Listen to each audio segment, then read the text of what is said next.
গভীর রাতে বাড়িতে ঢুকে এক যুবককে ধারালো অস্ত্র দিয়ে কুপিয়ে খুনের অভিযোগ উঠল প্রতিবেশী এক যুবকের বিরুদ্ধে।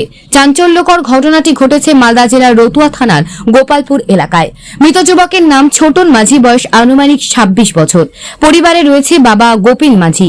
পরিবার ও পুলিশ সূত্রে জানা যায়, অন্যান্য দিনের মতো গতকাল রাতে খাওয়া দাওয়া করে ঘুমিয়ে পড়ে।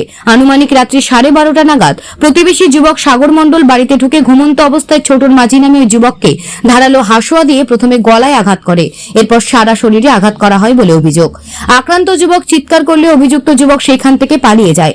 এরপর পরিবারের সদস্যরা রক্তাক্ত অবস্থায় ছোটন মাঝি নামে ওই যুবককে প্রথমে স্থানীয় হাসপাতালে নিয়ে যায় চিকিৎসার জন্য। সেখান থেকে অবস্থার অবনতি হলে গভীর রাতে মালদা মেডিকেল কলেজ হাসপাতালে ভর্তি করা হয়।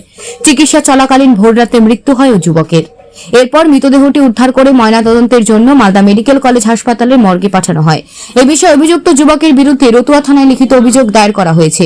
কি কারণে ওই যুবককে কুপিয়ে খুন করা হলো তাও তদন্ত শুরু করেছে পুলিশ। ঘটনা রাত্রে 11টার দিকে, 11:30টার দিকে হাসপাতালে ওকে মারা গেছে। ঘুমা অবস্থায় ঘুমিয়েছিল, ওই অবস্থায় ওকে কেটে দিয়েছে। কে? সাগর মণ্ডল।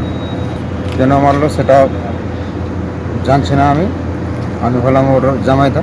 গন্ডগোল ছিল কি ছিল না সেটা আমি বলতে পারছি না। এই ঘরের মধ্যে ঘুমিয়েছিল, চৌকির মধ্যে। আর ওই ছেলেটা আমার শাশুড়িকে জিজ্ঞাসা করলো যে আসবে, কেটেছে যে। ওই আমার শাশুড়িকে জিজ্ঞাসা করলো যে আমার কাকু কোথায় আছে, কাজ থেকে এসছে? তো বলছে হ্যাঁ এসছে। এবার বলছে ওটা ঘরে ঘুমিয়ে আছে।